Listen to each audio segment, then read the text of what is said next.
Assalamualaikum warahmatullahi wabarakatuh.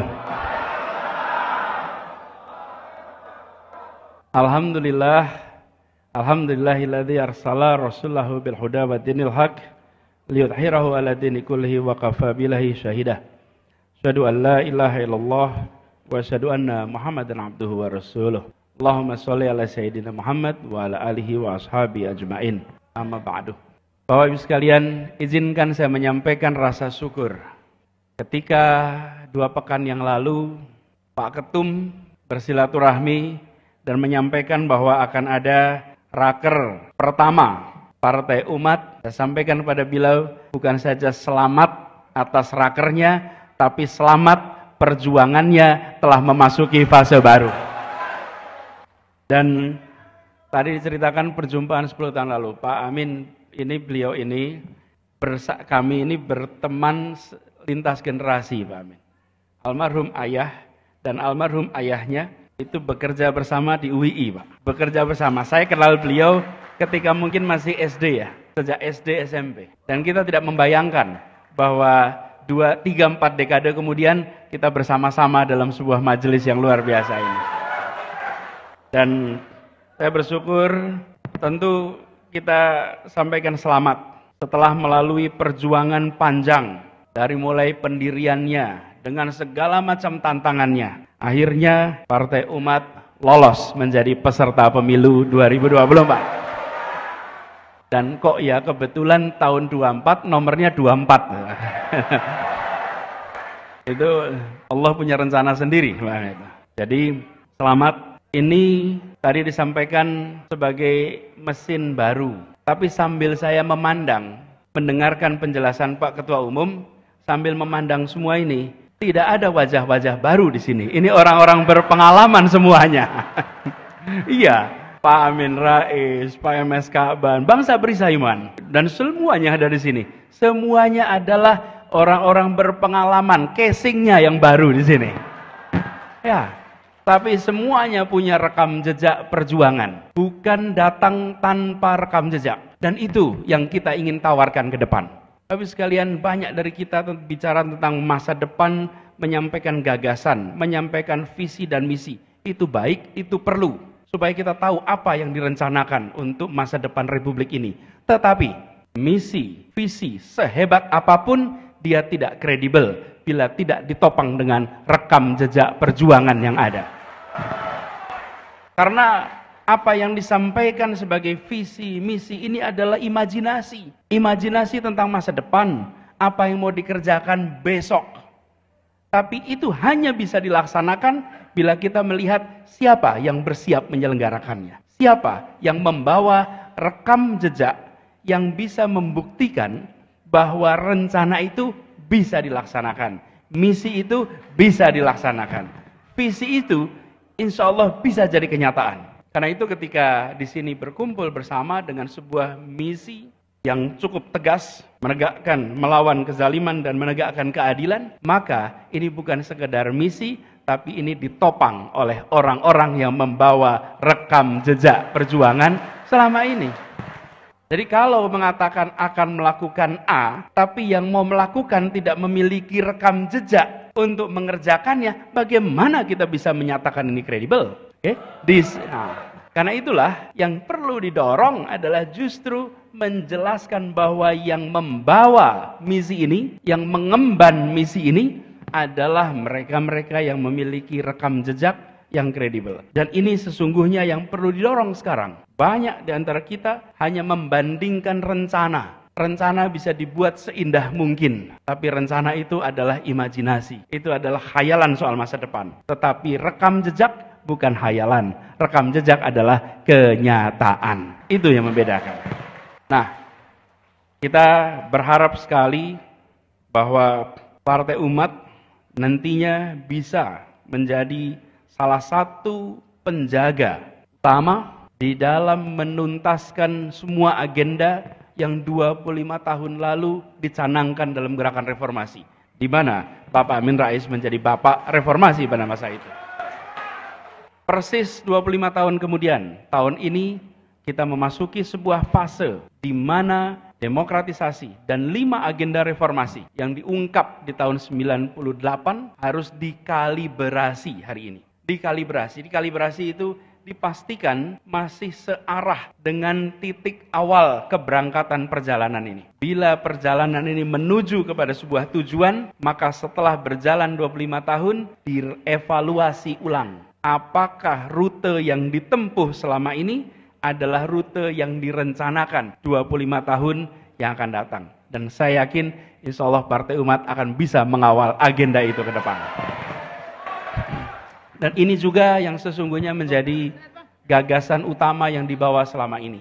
Kami mendapatkan amanat untuk bertugas di Jakarta 5 tahun terakhir. Dan ketika bertugas di Jakarta, maka agenda utama yang dibawa adalah bagaimana negara bisa menghadirkan keadilan sosial bagi seluruh rakyat Indonesia. Begitu hadir keadilan sosial, dari situ turunannya banyak. Dari keadilan itu, kita akan bisa merasakan persatuan. Mengapa muncul persatuan? Karena ada perasaan kebersamaan di mana rasa keadilan itu muncul. Ini bukan sebuah statement yang hanya dimunculkan dalam retorik. Ini dimunculkan di dalam proses teknokrasi, proses menjalankan pemerintahan. Semua aspek dicocokkan dengan satu kalimat, keadilan sosial. Satu kalimat itu saja, dicocokkan. Dan begitu itu diterjemahkan, apa yang terjadi? Yang terjadi kemudian terjadi perubahan-perubahan untuk bisa menjawab kebutuhan keadilan sosial. Ini yang hari ini kita butuhkan. Ketika kita bicara pertumbuhan perekonomian misalnya, maka kita bicara pertumbuhan perekonomian yang berkualitas. Berkualitas itu ditandai dengan apa? Ditandai dengan adanya jangkauan pada semua. Semakin merata, maka semakin berkualitas. Semakin tidak merata, semakin tidak berkualitas. Kita bukan membutuhkan angkanya, tapi kita membutuhkan kenyataan pemerataannya. Dan ini yang harus menjadi agenda ke depan. Kalimat itu nampaknya sederhana, tapi bila itu berhenti di dalam pidato, berhenti di dalam upacara, maka masyarakat tidak akan merasakan buahnya demokrasi. Tapi bila itu diwujudkan di dalam proses teknokrasi, proses pemerintahan, maka rakyat akan merasakan terjadi perubahan lewat demokrasi. Ini yang harus kita bawa ke depan. Dan kita menyaksikan bahwa perjalanan selama beberapa dekade ini, arah dari kebijakan kita seringkali tidak menempatkan prinsip keadilan sosial sebagai prinsip prioritas di dalam pengambilan keputusan. Di sektor apapun, kalau kita perhatikan, keadilan sosial tidak menjadi prioritas utama. Dia diungkapkan, dia dikatakan, tapi dia tidak dijadikan praktek keseharian. Ini yang sudah harus menjadi agenda ke depan. Jadi membaca moto Partai Umat, saya menyaksikan insya Allah perjuangan dari mereka-mereka yang punya rekam jejak ini akan mempercepat hadirnya keadilan di Indonesia.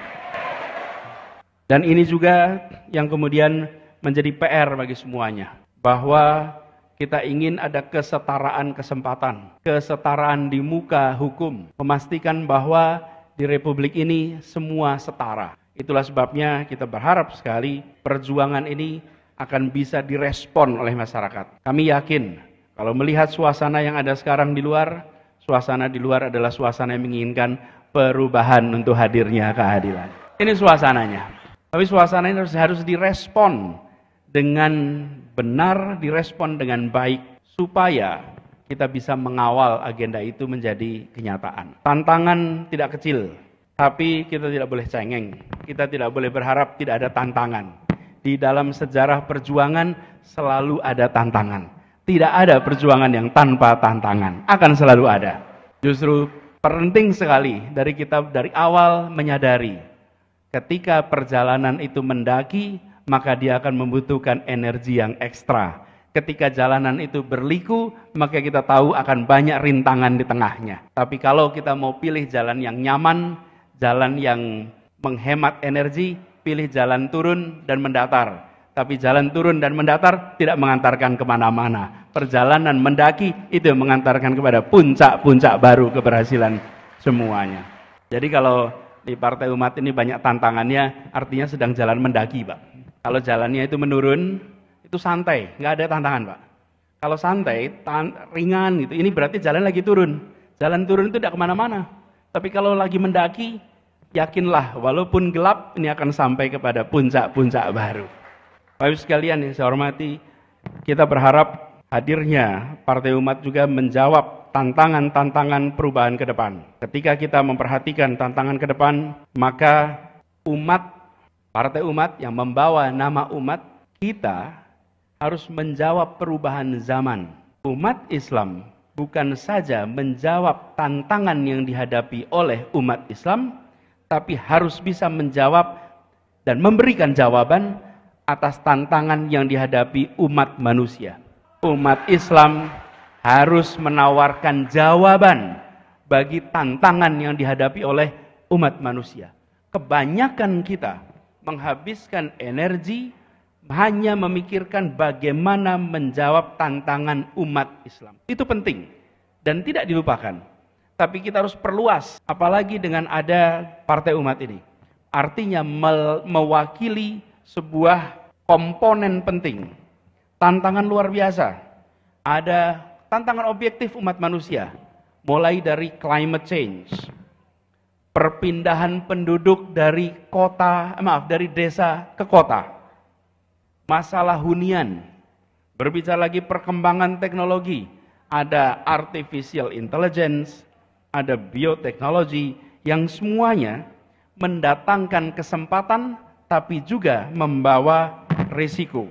Dan juga kesenjangan untuk mendapatkan akses atas kemudahan dan kemajuan itu semua. Kemudian tantangan kesehatan, Partai Umat hadir di masa pandemi. Bagaimana tantangan kesehatan yang luar biasa besar. Kita akan ketemu di tahun-tahun ke depan jumlah populasi masyarakat dunia yang warga lansianya jauh lebih besar daripada sejarah umat manusia sepanjang masa. Belum pernah dalam perjalanan umat manusia punya proporsi lansia yang sebesar sekarang. Ini adalah tantangan-tantangan umat manusia yang kalau kita hadir di dalam kancah ini, maka umat harus siap dengan jawaban untuk tantangan yang dihadapi oleh umat manusia.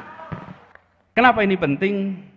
Karena Partai Umat menyebut soal politik gagasan. Partai Umat menyatakan politik gagasan sebagai pegangan, bukan sekedar hadir membawa prinsip moralitas, hadir membawa platform keumatan, tapi juga hadir sebagai sebuah partai yang membawa gagasan. Di depan sana ada menu besar yang mudah-mudahan nanti Partai Umat akan hadir memberikan jawaban. Dan kita menyaksikan pemimpinnya seorang cendekiawan, pendirinya tokoh cendekiawan yang punya rekam jejak luar biasa. Insya Allah dari sini muncul jawaban-jawaban untuk kemajuan umat manusia. Dari umat Islam kepada umat manusia. Ini yang harus kita berikan sama-sama. Bapak Ibu sekalian saya hormati, izinkan saya mengakhiri dengan sekali lagi mengucapkan selamat. Dan sekaligus kita saling mendoakan. Perjalanan kita masih panjang. Berliku mendaki. Siap kita bekerja bersama, bergandeng tangan, kita congsong perubahan untuk Indonesia yang lebih baik. Assalamualaikum warahmatullahi wabarakatuh.